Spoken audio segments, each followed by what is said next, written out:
Hello guys! 'Divyanikhita' life story గురించి మాట్లాడదాం. Life story గురించి మాట్లాడే ముందు కొంచెం ఇంట్రో ఇద్దాం. Divyanikhita YouTube Insta social media influencer ఆవిడ గురించి మనకు తెలిసిందే. ఒకటి. ఇంకొకటి ఈవిడ ఏమేమి సినిమాలో మన చైల్డ్ ఆర్టిస్ట్‌గా కూడా పనిచేసింది. ఆవిడ ఏ దాంట్లో చేసింది? ఈవిడ జీవితం ఏంది? ఈవిడ హెల్త్ ఇష్యూ ఏంది? అంటే హెల్త్ ప్రాబ్లమ్ ఏముండే?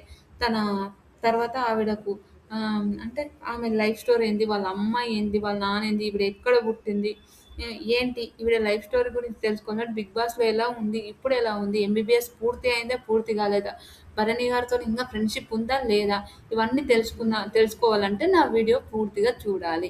Hello guys! Welcome to Eesha YouTube channel. మీకు ఈ వీడియో నచ్చితే గనక ప్లీజ్ ఫ్రెండ్స్ లైక్ చేయండి, షేర్ చేయండి, సబ్స్క్రైబ్ చేయండి, కామెంట్ మాత్రం తప్పకుండా చేయండి. మరిన్ని వీడియోస్ కోసం నా ఛానల్‌ని సబ్స్క్రైబ్ చేసుకుంటారని అనుకుంటున్నాను. ప్లీజ్ ఫ్రెండ్స్ నచ్చితే గనక సబ్స్క్రైబ్ చేసుకోండి. మీకు నిజంగా ఈ వీడియో గాని నచ్చితే గనక ఒక లైక్ ఇచ్చుకొని చూడండి ఫ్రెండ్స్. ఇంకా మంచి నాకు మోటివేషన్ వచ్చి ఇంకా మంచి మంచి వీడియోస్ అయితే చేస్తాను. దివ్యనిఖిత.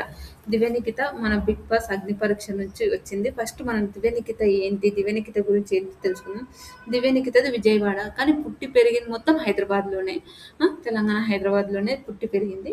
తన జీవితం ఏందంటే తన చైల్డ్‌హుడ్‌లో గణేష్ అంటే రామ్ పోతినేని మన కాజల్ అగర్వాల్‌ది 'గణేష్' మూవీ ఉంటది చూడండి. ఆ మూవీలో ఆర్టిస్ట్‌గా అంటే చేసింది. తర్వాత తన కెరీర్ చైల్డ్ ఆర్టిస్ట్‌గాను పనిచేసింది. తర్వాత ఈ ఇన్‌స్టాగ్రామ్‌లో రివ్యూస్ అంటే సినిమాల రివ్యూస్ ఇప్పుడు నేను 'బిగ్ బాస్' రివ్యూస్ ఎలా చెప్పేదాన్నో ఆవిడ కూడా సినిమా రివ్యూస్ ఇస్తది. ఇప్పుడు కూడా ఇస్తది. కామన్‌గా రీసెంట్‌గా 'పెద్ది' సినిమా రివ్యూ కూడా ఇచ్చింది. మరి కావాలంటే మీరు చూసుకోండి. తర్వాత దివ్యనిఖిత ఆవిడ రివ్యూస్ ఇస్తది. ఆమె జీవితం ఒకటి ఏదో అత్యంత బాధాకరమైనది ఏదో ప్రమాదం అంటే ప్రమాదశాత్తు ఏదో జరిగింది ఆమె హెల్త్‌లో. అది ఆల్రెడీ చెప్పింది. వెన్నెముక్కకు సంబంధించి వాళ్ళ నాన్న ఆసర్తో 6 నెలలు వాళ్ళ నాన్న ఆసర్తోనే ఉండేది. కానీ 'బిగ్ బాస్‌లో' తన కష్టాలు చెప్పి ఆవిడ ఒక ష్ అదేంటి తన 'బిగ్ బాస్' హౌస్‌లో తన విషయాలు అన్నీ చెప్పింది. అదేంటి 'బిగ్ బాస్' 18వ రోజు వైల్డ్ కార్డ్ ఎంట్రీగా పోయింది మనకు తెలిసిందే. వైల్డ్ కార్డ్ ఎంట్రీగా పోయే ముందు ఆవిడ లైఫ్ ఏందో మనం తెలుసుకుందాం. దివ్యనిఖితని అదేంటంటే మనం దివ్యనిఖిత 'బిగ్ బాస్' అగ్ని పరీక్షలో ఒక నైట్ ఏసుకొని వచ్చింది తెలుసు. డైరెక్ట్ ఆమె ఏం చెప్పింది తెలుసా? మన అదెవరు మన అభిజిత్ విన్నర్ కాదు. ఆ సీజన్‌లో అభిజిత్ విన్నర్ కావడం నాకు నచ్చలేదని అభిజిత్ ఫోటో డైరెక్ట్ మొఖం మీద చించేసింది చూడు. నిజంగా ఏం డేర్ అండ్ డాష్ అనుకున్నా నేనైతే. అమ్మో దేవుడా! నేనైతే అస్సలు చించేయకుంటే మనం అంత రియాలిటీ చెప్తది. కానీ గేమ్స్ అవైనా చాలా మంచిగా ఆడింది. గేమ్స్ అయినా అవైనా నిజంగా గేమ్స్ చాలా మంచిగా ఆడింది. నుంచి ఓకే. అగ్ని పరీక్ష నుంచి ఎళ్ళిన ఒక అంటే సామాన్య కుటుంబం అని చెప్తాను. అంటే ఓకే. ఈళ్ళందరూ మధ్య తరగతి కుటుంబం నుంచి వెళ్ళిన వాళ్ళే. కొంచెం ఇంకా కామన్‌గా వీళ్ళ కళ్యాణ్, డెమాన్ వాళ్ళలాగా కాకుండా కొంచెం కొంచెం ఉన్న వాళ్ళే ఐ థింక్ నా ఒపీనియన్.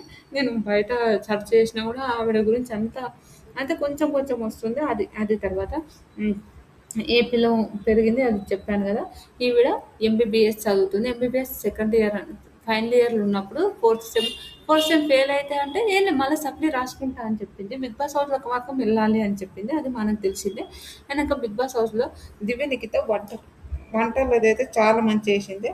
దివ్యనిఖిత 'బిగ్ బాస్' హౌస్‌లో వంటలైతే చాలా చేసింది. అంటే మ్యాక్సిమం 'బిగ్ బాస్' హౌస్‌లో దివ్యనిఖిత వైల్డ్ కార్డ్ ఎంట్రీ పోయింది. 'బిగ్ బాస్' హౌస్‌లో వైల్డ్ కార్డ్ ఎంట్రీ పోయే ముందు అగ్ని పరీక్ష గురించి మాట్లాడదాం. అగ్ని పరీక్షలో దివ్యనిఖిత అంటే డ్రెస్సులు మాత్రం చాలా మంచిగా యేసుకుంటది. పద్ధతిగా యేసుకుంటది. అంటే ఇట్లా ఎక్స్‌పోజ్ అట్లాంటివైతే దివ్యనిఖితకు పాపం నిజంగా చాలా విషయాలు ఆ విషయాల్లో మాత్రం చాలా గ్రేట్ అని చెప్తాను నేను దివ్యనిఖిత. ఎందుకంటే అంటే ఎక్స్‌పోజ్ చేసే మనుషులు గారా అని అనుకోవచ్చు. అట్లని కాదు. నాకైతే దివ్యనిఖిత ఓకే. మంచిగా పద్ధతిగా ఉంటది. ఆ విషయంలో మాత్రం సూపర్ అనిపిస్తది. కొన్ని విషయాల్లో దివ్యనిఖితని కూడా నేను ఆల్రెడీ 'బిగ్ బాస్‌లో' కొన్ని తిట్టిన రోజులు గూడా ఉన్నాయి. అంటే కొంచెం నచ్చని కొన్ని విషయాలు గూడా ఉన్నాయి. అది మనకు తెలిసిందే చెప్తా. ఆ విషయానికి. తర్వాత బిగ్ బాస్ అగ్ని పరీక్ష తర్వాత ఆమె బిగ్ బాస్‌కి పోలేదు. స్టేజ్ పైన బిగ్ బాస్‌కెళ్ళలేదు. ఇంటికెళ్ళిపోయింది. ఇంటికెళ్ళిపోయినంక మళ్ళా వైల్డ్ కార్డ్ ఎంట్రీ అంటే ఓటాపిల్ చేసుకున్నది. బానే కష్టపడింది. మామ్స్ ఏమో పేరుంటది ఆమె. ఆమె యూట్యూబ్ ఛానెల్ గూడా ఉంటది. ఆమె రివ్యూస్ గూడా చెప్తుంటది. అది మనకు తెలిసిందే. అంటే సినిమాలో ఎలా జరిగింది, ఏంది అనేది చెప్పింది. చెప్పేది అంటే రివ్యూస్ మనం ఇప్పుడు బిగ్ బాస్ రివ్యూ ఎలా ఇస్తామో అలా దివ్యనికిత బిగ్ బా అంటే సినిమా రివ్యూస్ ఇచ్చేది.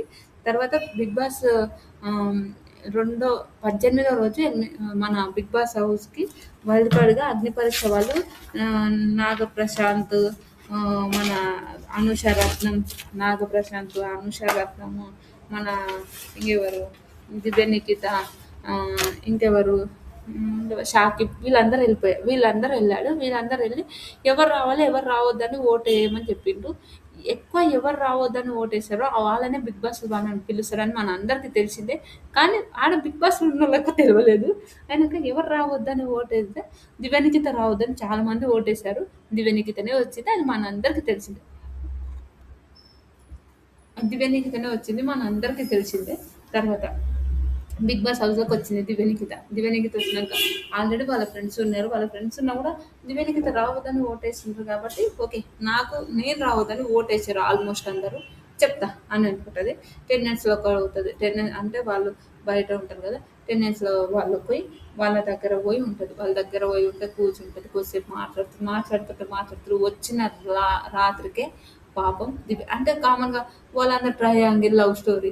అంటే అప్పుడు ఏంది, అప్పుడు తనుజ ఇంకా కళ్యాణ్ పడలేదు. అప్పుడు అదేంటంటారు మన ట్రయాంగిల్ లవ్ స్టోరీ అంటే కళ్యాణ్ అని ఇంట్లో ఈసారి బిగ్ బాస్ సీజన్ 9లో చాలా మందికి చాలా హింట్స్ వచ్చినాయి. అది అందరికీ తెలిసిందే. తనుజ మన క సారీ రీతు, పవన్, డెమాన్ వీళ్ళిద్దరు రీతు, కళ్యాణ్, డెమాన్ వీళ్ళ ముగ్గురిది ట్రయాంగిల్ లవ్ స్టోరీ అనుకున్నారు. ట్రయాంగిల్ లవ్ స్టోరీ బానే నడుస్తుంది. ఏందిరా అని ఇంక కామెడీ చేసింది. అలా మాట్లాడింది ఆవిడ. అదందరికి మనకు తెలిసిందే. కానీ అంటే ట్రయాంగిల్ లవ్ స్టోరీ కాలేదు. అంటే ఆడేంటో జరిగింది. అంటే నేను రీతు వెనక పడుతున్నా అనుకున్నాడు తనుజ. అదేవాడు కళ్యాణ్. అది అలా అనుకోని ఆ విషయాలు కూడా మాట్లాడిండ్రు. తర్వాత మనం ఓకే. ఇక ఈమె పోయిన వెంటనే మన మన సంజనక్క ఏం చేసిందంటే, ఆవిడ బట్టలు అన్నీ తీసి దాచిపెట్టడం అదైతే చాలా వరస్ట్ అనిపించింది. నిజంగా వరస్ట్ అనిపించింది. ఆవిడకి సపోర్ట్ చేశారు. శ్రీజ వీళ్ళందరూ కూడా ఆ బట్టల విషయంలో సపోర్ట్ చేశారు. అదైతే వరస్ట్. ఆవిడకి బట్టలు లేకపోయినా ఆవిడన్నది, "నన్ను పంపియాలనుకుంటే ఇలా బట్టలు లేకపోయినా నేను ఉండగలుగుతా. నేను ఇదే డ్రెస్ మీద ఎన్ని రోజులైనా ఉండగలుగుతా. మీరేసిందే ఎయండి" అని చెప్పారు. అందరూ తిట్టిండ్రనుకో సంజన గారిని.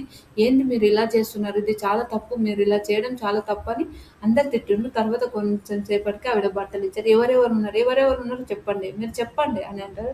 మీరు గుడ్లు దొంగతనం చేసినట్టు, అవి దొంగతనం చేసినట్టు ఈడైతే కాదు కదా! ఏందని అంటారు. ఆ విషయంలో ఉంటారు. తర్వాత ఫస్ట్ ఈవిడ దివ్య భరణి గారికి అటాచ్ అయింది. భరణి గారికి అటాచ్ అంటే అన్న చెల్లెల్లాగా బంధం.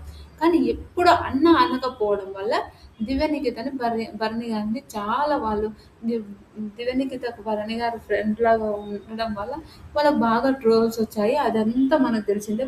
ఓకే. అన్న అని ఒక్కసారి అన్నదు. ఏంది ఈవిడ ఇలా చేస్తుంది, ఇలా చేస్తుంది.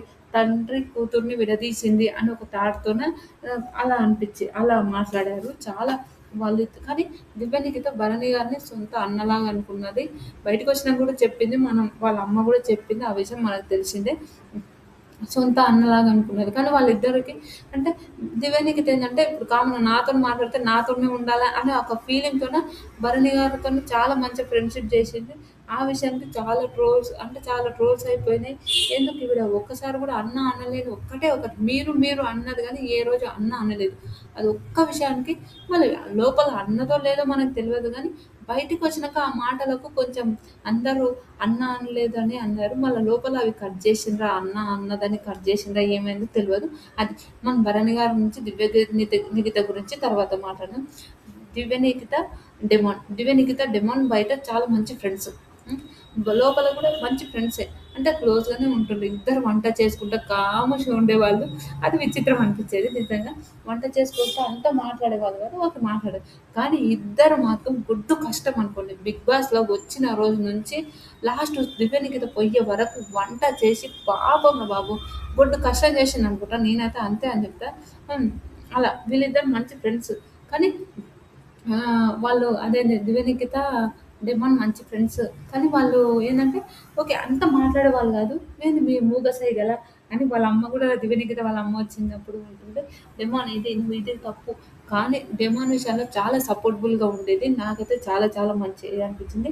దివ్యనిఖిత, ఇమ్మాన్యుయల్ గురించి మాట్లాడదాం. దివ్యనిఖిత, ఇమ్మాన్యుయల్ ఏందంటే చాలా ఇమ్ము, దివ్యనిఖిత చాలా ఫన్నీగా, ఫన్ వేలో ఉండేవాళ్ళు. చాలా జోయల్‌గా ఓకే. దివ్యనిఖిత ఇలా లవ్ అని అట్లా కామెడీగా చేసేది. అదైతే చాలా చాలా బావుండే. ఎంత ఫన్నీగా ఉండేదంటే అంత ఫన్నీగా ఉండేది. నన్ను ఎత్తుకో ఎత్తుకో అని ఆ విషయాల్లో చాలా చాలా మంచిగుండేది. నిజంగా ఎంత బా అనిపిచ్చేదంటే దివ్యనిఖిత అంటే మన విషయం అదేంది మన అదేందంటారు ఇమ్మాన్యుయల్ విషయంలో చాలా మంచిగుండేది. అదైతే సూపర్ అనిపిచ్చింది. అది చాలా చాలా బాగా అనిపిచ్చింది. మీకు ఎంతమందికి అనిపిచ్చింది అని. దివ్యనిఖిత, కళ్యాణ్ ఉన్నప్పుడు ఓకే. ఆల్రెడీ తనుజకు దివ్యనిఖితకు పడేది గాకుండే. అది మనందరికి తెలుసు. ఎందుకు అదంటే తండ్రి, కూతురు కో అదేంది చెల్లెలు మధ్యలో సతమతం అయిపోయింది ఎవరు? మన భరణి గారే. అదైతే నేనైతే పక్కా రాసిస్తా. తండ్రి, కూతురు వీళ్ళది ఒక ఫ్యామిలీలాగా అయిపోయింది. ఎనక ఇమ్మాన్యుయల్ అయిపోయినాక కళ్యాణ్ అంటే కళ్యాణ్‌తోని గూడా అగ్ని పరీక్ష నుంచి వీళ్ళందరూ ఫ్రెండ్స్ కాబట్టి ఒక కళ్యాణ్‌తోని గూడా మంచి ఫ్రెండ్‌షిప్పే ఉండేది. కాదని నేను చెప్పను. కానీ ఆ ఫ్రెండ్‌షిప్ ఏందంటే వాళ్ళు అదేందంటారు మంచి ఫ్రెండ్‌షిప్ ఉండేది. కాదని నేను చెప్పను. కానీ ఆ ఫ్రెండ్‌షిప్ ఎంతవరకు ఉండేదో అంతవరకే ఉండేదేమో ఐ థింక్. ఎందుకంటే అంత ఫ్రెండ్లీ గాదు. ఒక షోలో ఒక దాంట్లో కళ్యాణ్ అందులో తనుజని తీసేయొద్దంటే తనుజని తీసేస్తాడు. తనుజని తీసేసి ఇమ్ముకిస్తాడు. ఇమ్ము అంటాడు నన్ను ఈసారి ఎట్లైనా కెప్టెన్ చేసేయి. నన్ను కెప్టెన్ చెయ్యి అని అన్నందుకు ఇమ్ముకిచ్చి తనుజది మన దివ్యనిఖితదైతే చాలా పంచాలుగా ఉంటుండే. వాళ్ళిద్దరూ నిజంగా ఏమన్నా చాలా గొడవలు. వాళ్ళిద్దరికి అసలు పడేది గాదు. అస్సలు పడేది గాదు. చాలా గొడవలు జరిగేవి. ఇప్పుడు గూడా వాళ్ళంతే. వాళ్ళిద్దరు అంతా బయటకొచ్చినాక ఎవరితోనైనా మాట్లాడనంటే నేను తనుజతోనే మాట్లాడాను. లైఫ్ లాంగ్ మాట్లాడానని చెప్పింది దివ్యనిఖిత. అలా వీళ్ళిద్దరికి అస్సలు అంత బాండింగ్ అయితే లేదు. కానీ వాళ్ళిద్దరూ ఆయన పోయినప్పుడు ఎవరు భరణి గారు ఎలిమినేషన్ అయినప్పుడు వాళ్ళిద్దరూ చాలా చాలా ఎమోషనల్ అయిపోయారు. అది మనందరికీ తెలుసు. చాలా చాలా ఎమోషనల్ అయిపోయారు. దివ్యనిఖిత మన ఎవరు తనుజ చాలా ఎమోషనల్ అయిపోయారు. అరే! ఇలా జరిగింది ఏంటని ఒక థింగ్‌తోనే చాలా చాలా ఎమోషనల్ అయిపోయారు. అది ఒకటి నాకు గూడా బాధ అనిపించింది అనుకోండి. వాళ్ళిద్దరూ కలిసి నీ మీద నాకు ఎలాంటి గర్జ్ లేదు. నా మీద నీకు ఎలాంటి గర్జ్ లేదు. మనిద్దరం మంచిగా ఉందాము. ఇప్పటి నుంచి గొడవలు వద్దు అవి వద్దని ఇంక వాళ్ళిద్దరు మాట్లాడుకున్నారు అనుకోని. అక్క చెల్లెలిద్దరు మాట్లాడుకున్నారు. తండ్రిని పంపించారు. అక్క చెల్లెలు మాట్లాడుకున్నారు కూడా బాగా కామెంట్స్ వచ్చాయి. అది మనందరికీ తెలిసిందే. తండ్రిని పంపించి అక్క చెల్లెలు బాగా మాట్లాడుకున్నారని కమెంట్స్ వచ్చినాయి మనకు తెలిసిందే. కానీ వాళ్ళు మంచిగానే ఉన్నారనుకోండి. తర్వాత మన దివ్యనిఖిత వీళ్ళందరూ గొడవలు జరిగినాయి. వాళ్ళిద్దరు మాట్లాడుకోకపోవడం, వాళ్ళిద్దరు గొడవ పడడం, వాళ్ళిద్దరు అస్సలు అంత మాట్లాడుకోలేరు. మనందరికీ తెలిసిందే. దివ్యనిఖిత ఏందంటే వాళ్ళిద్దరు ఎలా ఉండేవాళ్ళంటే మనం ఇంతే. ఇంత మాట్లాడినామా సరే మాట్లాడాం అయిపోయింది. ఇంక దాని గురించి ఆలోచించేది లేదు. మనం దాని గురించి ఆలోచించొద్దు అని ఒక థింగ్‌తోనే ఉండేది దివ్యనిఖిత అట్లని. అలా ఉండేది. అదొకటి నాకు నిజంగా భలే అనిపిచ్చేది. దివ్యనిఖిత ఓకే. వాళ్ళిద్దరూ ఎంత మాట్లాడుకున్నా అంత మాట్లాడుకునే వాళ్ళు ఖాముషంగా ఉండేవాళ్ళు. తర్వాత దివ్యనిఖిత, సంజన గారు ఫస్ట్ వచ్చినప్పటి నుంచి వీళ్ళ పంచాడే. ఫస్ట్ వచ్చినప్పుడు సంజన గారు హ్మ్. దివ్యనిఖితని ఏందంటే సంజన గారు బట్టలు దాచిపెట్టడం, దివ్యనిఖితని కొన్ని మాట్లాడడం, ఒక ఆయన ఎనక తిరుగుతుందని అనడం, అవన్నీ కొన్ని సంజన గారు కొన్ని మాటలనేవాళ్ళు పాపం దివ్యనిఖితని. అదైతే చాలా తప్పు. వీళ్ళిద్దరికి ఓకే. పడుతుండే గానీ అంత పడేది గాదు. కామన్‌గా వాళ్ళు మాట్లాడుకునేవాళ్ళు, కాముషంగా ఉండేవాళ్ళు. అంత ఫ్రెండ్లీ అంటే నేనైతే ఫ్రెండ్లీగా ఉండేవాళ్ళని నేను చెప్పను. ఎందుకంటే వాళ్ళు చాలా గొడవలయ్యేవి వాళ్ళిద్దరికి అలా. దివ్యనిఖిత, సుమనన్న గురించి మాట్లాడే ముందు సుమనన్న సుమ్ము అదేందంటారు ఏమో అంటుండే పేరు ఇప్పుడు గుర్తుకొస్తలేదు. కామన్‌గా దివ్యనిఖిత, సుమనన్నని ఏమో పేరు అంటుండే. వీళ్ళిద్దరి ఫ్రెండ్‌షిప్ అయితే చాలా బాగుండేది. వాళ్ళు ముగ్గురు దివ్యనిఖిత ఎలిమినేషన్ అయిన పాపం చాలా ఎమోషనల్ అయ్యిండు సుమనన్న. ఆ విషయంలో నిజంగా అయ్యో పాపం దివ్యనిఖిత ఎలిమినేషన్ కావడం వల్ల సుమనన్న బాగా ఎమోషనల్ అయిపోయాడు. అది మనందరికీ తెలుసు. వీళ్ళిద్దరి బాండింగ్ అయితే బాగుంటుంది. దివ్యనిఖితది, సుమ్ముది, సుమనన్నది చాలా బాగుంటుండే. తర్వాత దివ్యనిఖిత గొడవ పడ్డారు చూడు ఒకసారి నీ అమ్మ బాక్స్ బద్దలైపోయిందనుకోండి. 'బిగ్ బాస్' అది ఇది గదా 'బిగ్ బాస్‌కి' గావాల్సింది అన్నట్టు గొడవ పడ్డారు. నిజంగా ఏం గొడవరా బాబు! చాలా గొడవలు పడ్డారు. వాళ్ళిద్దరు చాలా గొడవ పడ్డారు. అదైతే టూ మచ్ గొడవ అనుకోండి. టూ మచ్ గొడవ పడ్డారు. అది ఎంత గొడవ అంటే ఒకరి మీదకి ఒకరు పోయి గొడవలయినాయి. గొడవలయినంక మీరిలా, నువ్విలా, అదిలా, ఇదిలా అని చాలా గొడవలయినాయి. నాగార్జున సార్ గూడా ఇద్దరిని పొట్టు పొట్టు తిట్టిండనుకోండి. పొట్టు పొట్టు తిట్టి ఎవరు తప్పు, ఎవరు కరెక్ట్ అని ఆ విషయంలో తిట్టిండు. అదైతే అరే! వీళ్ళిద్దరికి ఆవిడది ఇద్దరిది తప్పుంది. నేను ఆల్మోస్ట్ ఇద్దరిది తప్పుంది. నువ్వు ఆయనంత ఈళ్ళంటారు, ఈళ్ళంటారు. నువ్వు మాట్లాడనిస్తలేవంటారు, నేను మాట్లాడనిస్తలేను. ఆ విషయంలో చాలా తప్పుందనుకోండి. తర్వాత ఇక 'బిగ్ బాస్‌లో' గేమ్స్ గూడా చాలా మంచిగా ఓకే. ఎంత గట్టిగా పోటీ పడి ఆడేదంటే నిజంగా సూపర్ అనిపిచ్చేది. దివ్యనిఖిత లాస్ట్‌లో ఫ్యామిలీ వీక్ వచ్చేంత వరకు ఆడిందంటే నిజంగా గ్రేట్ అనుకుంటా. 18 డేస్ నుంచి ఫ్యామిలీ వీక్ వచ్చినంక వాళ్ళ అమ్మ వచ్చిన తర్వాత నేను ఎళ్ళిపోతా అంతే నేనేమనను అని ఆ విషయంలో మళ్ళీ ఉంటది. తర్వాత భరణి గారు దివ్యనిఖిత గురించి మాట్లాడదాం ముందు. భరణి గారిని ఎప్పుడు అన్న అని అంటే ఆమె మైండ్‌లో అన్న అనే ఉంది. కానీ ఆమె అన్న అని పిలవకపోవడం అది బాగా నెగెటివ్ అయిపోయింది దివ్యనిఖితకి. అదంతా మనకు తెలిసిందే. అన్న అని ఒక్కసారి కూడా పిలవలేదు గానీ, ఏంది ఆయనతోని బాండింగ్ ఏందని. తనుజ తనుజ తనుజ మన అదేంటంటారు దివ్యనిఖిత మధ్యలో భరణి గారు చాలా సతమతం అయిపోయారు. అది మనందరికీ తెలిసిందే. చాలా సతమతం అయిపోయారు. భర్ దివ్యనీత్ ఆయన ఎలిమినేషన్ అయినప్పుడు ఫుల్ ఎమోషనల్ అయిపోతది. చాలా ఎమోషనల్ అయిపోతది. కానీ ఎమోషనల్ అయిపోయినా గూడా దివ్యనిఖిత ఓకే. గేమ్స్ ఆడింది. మళ్ళా తర్వాత భరణి గారు రావాలని చాలా కోరుకున్నది. మళ్ళీ భరణి గారొచ్చారు. భరణి గారు వచ్చినప్పుడు దివ్యనిఖితని నామినేషన్ చేశారు. అది మాత్రం పాపం చాలా బాధ అనిపించిందనుకోండి. ఓకే. ఆవిడ నిజంగా హుహు. ఆవిడ చాలా ఎమోషనల్ అయిపోయింది. అరే! నన్నే ఎందుకు నామినేషన్ చేస్తున్నాడు? నాదే ఎందుకు? అంటే బయట ఎలా పోర్ట్రే అయితుంది ఇప్పుడు కామన్ ఉంటది గదా! బయట ఏం జరుగుతుందో ఎవరికీ తెలవదు. ఆ ఇంట్లో ఉన్న ఆ 15 మందిని చూసుకుంటూనే బతకాలి వాళ్ళు. 15, 20 మందిని చూసుకుంటూనే బతకాలి. ఇంకా వేరే బయట ఏం జరుగుతుంది? ఏమైతుందని వాళ్ళకు ఇంత ఇన్ఫర్మేషన్ టైం గూడా తెలవదు కాబట్టి ఆ ఇన్ఫర్మేషన్ ఉండదు. ఆ విషయంలో అరే! నన్ను ఇంత నెగెటివ్ అంటే నాకు నెగెటివ్ జరుగుతుంది బయట అని ఆవిడ గూడా తెలుసుకున్నది. ఆవిడ తెలుసుకున్న తర్వాత ఆవిడ గేమ్ ఆవిడ ఆడుతున్న తర్వాత ఫ్రెండ్స్ అయ్యారు. అంటే మళ్ళా మంచిగా మాట్లాడుకోవడం. ఇక అన్న కాబట్టి ఒకటేంటంటే దివ్యనిఖితలో ఒకటి నాకు నచ్చలేదు.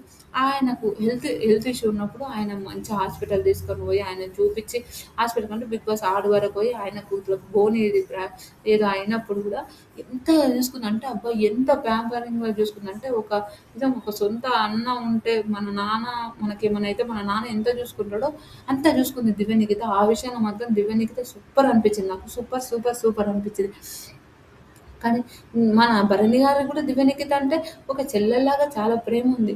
కానీ ఆ ప్రేమ ఉన్నా గూడా భరణి గారు ఓకే. బయట నెగెటివ్ అయితుంది. వాళ్ళ కూతురుతోనే మంచిగానే ఉన్నాడు. దివ్యనిఖితతోనే బాగా అయితుంది కాబట్టి ఆవిడని కొంచెం దూరమే పెట్టిండు. అది మనందరికీ తెలిసిందే. దూరమే పెట్టి ఆవిడని కొంచెం బాగానే పాపం అనిపించింది. చాలా ఎమోషనల్ అయిపోతుండే దివ్యనిఖిత. అయినా గూడా పర్వాలేదులే, ఓకేలే అనే ఒక థింక్‌తోనే ఉంటుండే. ఆ విషయంలో నాకు నిజంగా చాలా బాధ అనిపించేది. అది. తర్వాత దివ్యనిఖిత వాళ్ళ అమ్మ ఖుషి. దివ్యనిఖిత పేరు ఖుషి. ఖుషి అని అనుకుంటూ వచ్చి ఖుషి పెద్ద రాక్షసి అని దివ్యనిఖిత కన్నా దివ్యనిఖిత వాళ్ళ అమ్మ అబ్బబ్బబ్బబ్బా! ఏమన్నా ఫన్నా దివ్యనిఖిత వాళ్ళ అమ్మ. నిజంగా సూపర్ అనిపించింది. నిజంగా ఏం జోషిందమ్మ దివ్యనిఖిత వాళ్ళ అమ్మ. చాలా ఫన్ చేసింది. అందరితోనూ మంచిగా మాట్లాడింది. డిమాండ్‌తోను పంచులేసింది. రీతుకు పంచులేసింది. కళ్యాణ్ మీద పంచులేసింది. భరణి గారి గురించి వాళ్ళ అన్న అంటే ఇలా ఉంటుంది ఇదా అని చెప్పింది. సూపర్ అనిపించింది నిజంగా దివ్యనిఖితది చెప్పింది.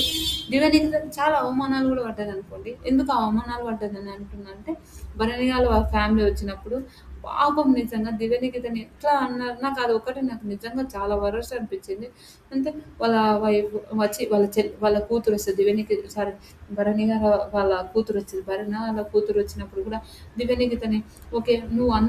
ఓకే. మీ ఇద్దరి బాండింగ్ బావుంటుంది గానీ, నువ్వంతా డామినేట్ చెయ్యకు డ్యాడీని. అలా మాట్లాడడం అయితే నాకు నిజంగా అయ్యో! పాపం గదా! అనిపిచ్చింది.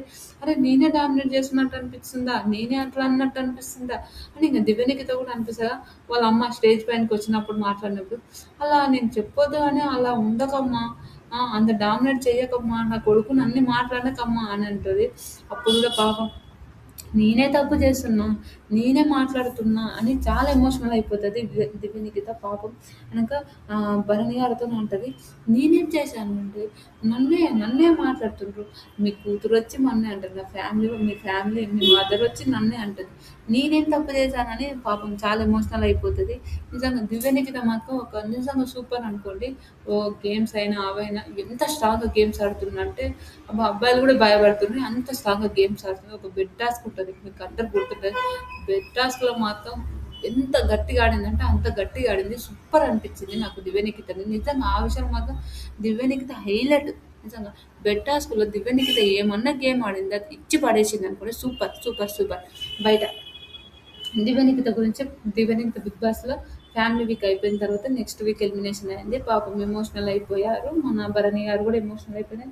దివ్యనికిత కూడా నాకు సొంత అన్నలాగా చూసుకున్నాను నేను అతన్ని. ఆయనని నాకు సొంత అన్న లాంటివాడు. ఎలాంటి వేరే వాళ్ళతో ఉంటే ఎలాంటి పగలు అలాంటివి ఏం లేవు అంటది. కానీ ఇంక భరణి గారు తనుజతో ఉండడం ఆవిడకి అప్పుడు ఇష్టం లేకపోయింది అని నా ఒపీనియన్. అదయింది. తర్వాత ఇమ్ముతోని కూడా మస్తు కామెడీగా ఉండేది. ధీమాన్‌తోని కూడా మంచి ఫ్రెండ్‌షిప్ అంట. అది అయినంక సుమనన్నతోనైతే ఇంకా మంచి ఫ్రెండ్‌షిప్. బయట కూడా ఈ మధ్యలో బయట భరణి గారు, ఇమ్ము, సుమనన్న, దివ్యనికిత ఒక హోటల్‌లో కలిసి వాళ్ళు భలే అనిపించింది. నాకు ఆ విషయం అయితే సూపర్ అనిపించింది. మళ్ళా ఫ్రెండ్‌షిప్ వాళ్ళిద్దరిది. తర్వాత కంగ్రాచ్యులేషన్ దివ్యనికిత.